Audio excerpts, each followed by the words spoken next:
Hi guys and welcome to Thrastzone.com. This is Mohit Soni. What you're looking at is another KTM in the 390 lineup. This is the KTM Enduro R, and you already know that a lot of motorcycles are yet to come, and there are a lot of motorcycles that have come on this platform till date. So there has been the Duke 390, the Adventure S, the Adventure X, and now there is the Enduro, which KTM is calling it the Enduro R because it has the suspension setup, same 200mm setup as the S and the X, but of course there is the capability that it boasts of because of the form and because of the functionality that this bike offers is quite different than the other two adventure bikes. This is of course a full-blown enduro, and we are used to motorcycles like this thanks to Hero in the X-Pulse, but of course this is substantially different, substantially sophisticated in its equipment and everything else. What is it exactly? Let me quickly tell you, because I'm sure you already know a lot about it. At the same time, we've also told you a lot about it. The front end continues to be something how it has been for the last 30-40 years. The headline design for all enduro bikes is like this, but you get this LED DRL here which looks unique, different and almost invisible. On closer look only you can realize that it is it. The side profile is where you see it's got a proper pakka enduro design, which has a very small fuel tank which is pushed all the way to the front. You've got this huge tail section. The subframe and everything matters a lot because that is what makes it an enduro bike, because the ergonomic wise it has to be substantially different, and it is. This is quite slim, and that's one of the reasons why even with more than 220mm of ground clearance, it has a seat height of just 830mm, so slightly more. So that is what it makes it a bike that truly is different from all its family of the bikes that are being spawned on the 390 platform. A 21-inch spoke wheel at the front, tubeless of course, with Miyata off-road tires. Underbelly exhaust remains the same. There is no upswept exhaust. We know that this exhaust can work really well underwater as well, so it shouldn't be a problem. Front rear suspension is adjustable for rebound and preload. The front is of course also adjustable for the same. Apart from preload, it has compression and rebound, so that's great. Same switch gear, but on the left side you can see the hazard light has been replaced with a same ABS switch on off, and this toggle switches come which is slightly different, and it makes things a little bit easier.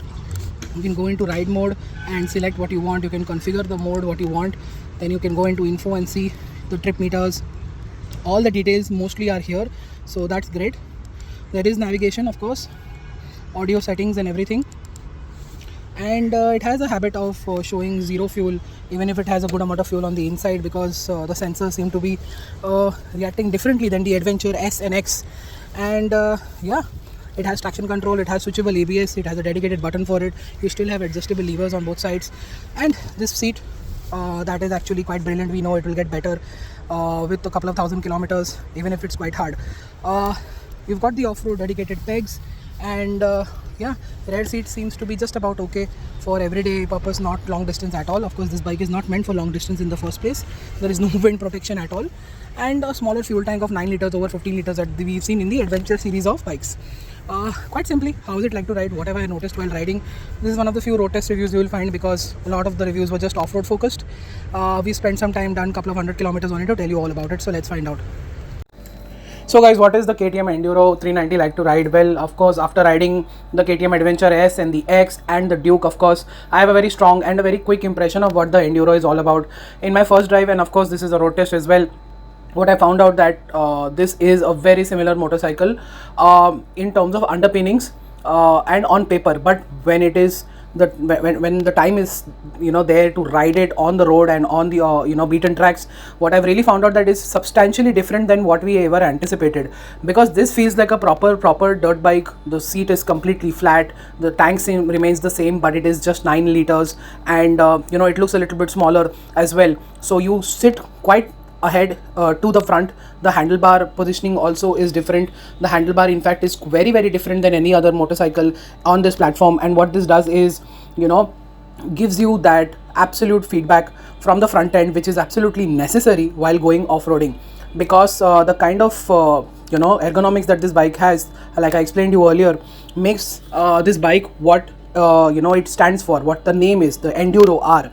Of course you all know that it doesn't get 230mm suspension, it gets the 201, but let me tell you, that makes a world of a difference, because the 200mm suspension travel units at both ends, actually makes it very very India friendly, at the same time capable enough for our new to medium level riders, even a lot of experienced riders and journalists in the country, have not been behind vehicles like this, test riding them off-road quite a lot, and whoever is off-roading it is off-roading it on very slow tracks, not very fast tracks. So where there are a lot of fast tracks which is out there in the western world and other parts of the world, you need a bike which should be as capable as possible. Here this is ideal for our conditions, and let me tell you what Bajaj actually and KTM has pulled off is actually a great thing. This bike is very very capable while being practical, while being in reach of the everyday rider, not just in terms of money, but in terms of how it is ideal for Indian riders of all types. And that's one of the reasons why the seat height is gone a little bit higher than the other bikes.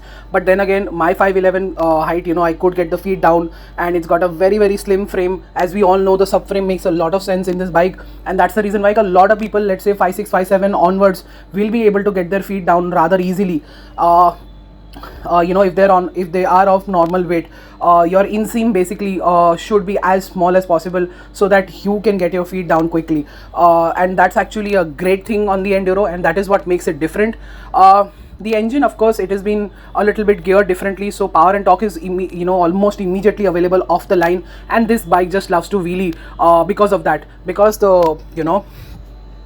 the sprockets have changed, the gearing has changed to make it much more easier to ride on the off-road section, and the torque and power is available as low as almost 2000 3000 rpm onwards. It starts moving very dramatically. It doesn't start from 1500, but 2.5 3000 rpm it does does move ahead quite swiftly, and all of that in a 400cc engine actually makes a lot of sense.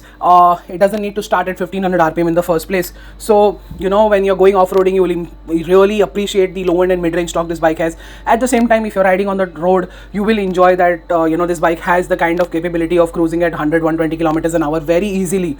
And after that, of course, wind blast is an issue, but nevertheless you can go to any destination in the country on this bike rather than towing it. So until unless you try to make this bike so much more off-road oriented that you can't ride it on the road, that is up to you.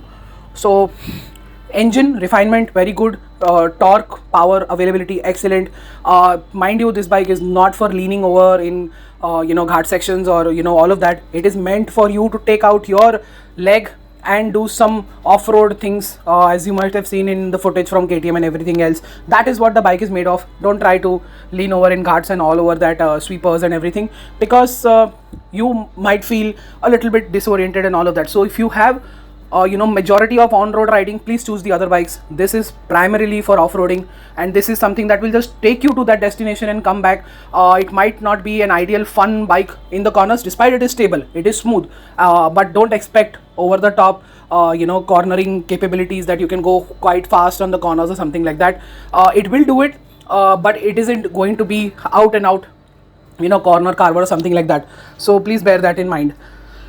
I think this is what the KTM Enduro is like, and the only problem I can see is the tank range being a little bit lower, because primarily, again, this is India. A lot of people are going to ride it on the road quite more than off-road, so you will be feeling quite a lot. Something that reminds me of the KTM Duke 390 from the past, which just had a 10 liter 11 liter fuel tank and it would just finish off in 200 kilometers an hour. This is exactly the same scenario.